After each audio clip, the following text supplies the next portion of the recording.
America की ओर से किए गए मिसाइल हमले के बाद अब ईरान ने जवाबी कार्रवाई की है और एक के बाद एक करीब 6 मिसाइलें अमेरिकी सैन्य ठिकानों पर दागी हैं। ईरान ने कतर में स्थित अमेरिकी ठिकानों पर 6 मिसाइलें दागी है। ईरान की ओर से किए गए इस हमले को जवाबी कार्रवाई के तौर पर देखा जा रहा है। इस जवाबी हमले के बाद स्थिति और भी भयानक हो सकती है। ईरान और अमेरिका के बीच तनाव अब और भी बढ़ सकता है। इजराइल और ईरान के बीच जारी जंग के बाद मिडल ईस्ट में तनाव तेजी से बढ़ता जा रहा है। ये जंग दिनों दिन और भीषण होती जा रही है। इस जंग ने और भीषण रूप तब ले लिया था जब अमेरिका ने ईरान की न्यूक्लियर साइट्स पर मिसाइल हमले किए थे और अब ईरान ने अमेरिका के हमलों पर जवाबी कार्रवाई की है। एक्सियस की रिपोर्ट के मुताबिक एक इजरायली अधिकारी ने बताया कि ईरान ने कतर में मौजूद अमेरिकी सैन्य ठिकानों की ओर 6 मिसाइलें दागी है। इससे पहले रविवार सुबह अमेरिका ने ईरान की 3 न्यूक्लियर साइट्स को निशाना बनाया था। इस बात का अंदेशा पहले से ही था कि ईरान अमेरिका पर जवाबी कार्रवाई कर सकता है।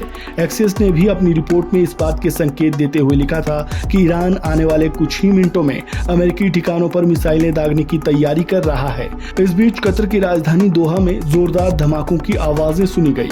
ईरान की इस कार्रवाई से क्षेत्र में अस्थिरता और तनाव बढ़ने की पूरी संभावना है। ईरान के इस हमले के बाद हालात बेहद तनावपूर्ण हो चुके हैं। अमेरिका के राष्ट्रपति डोनाल्ड ट्रंप रक्षा सचिव के साथ बंद कमरे में एक हाई लेवल मीटिंग कर रहे हैं। वहीं ईरान की सुप्रीम नेशनल सिक्योरिटी काउंसिल की ओर से जारी बयान में कहा गया है कि जो तुम पर जिस तरह हमला करे तुम भी उस पर उसी तरह हमला करो। वहीं ईरान के इस्लामिक रेवोल्यूशनरी गार्ड कॉर्प्स ने हमले की पुष्टि की है और बताया है कि ईरान के परमाणु ठिकानों और फैसिलिटी पर अमेरिका की आक्रामक कार्रवाई के जवाब में ईरान की सेनाओं ने कुछ घंटे पहले कतर में स्थित अमेरिकी अल उदीद एयरवेज को तबाह कर दिया है। इस सफल अभियान में जितनी मिसाइलें इस्तेमाल की गई उनकी संख्या अमेरिका की ओर से ईरान के परमाणु ठिकानों पर गिराए गए बमों के बराबर थी।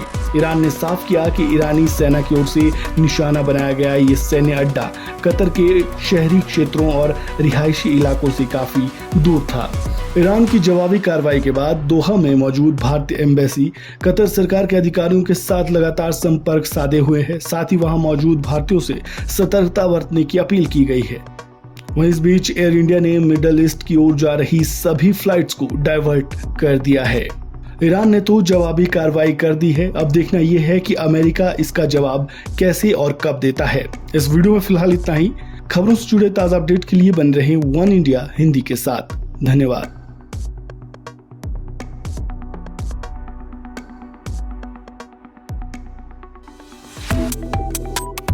Subscribe to One India and never miss an update. Download the One India app now.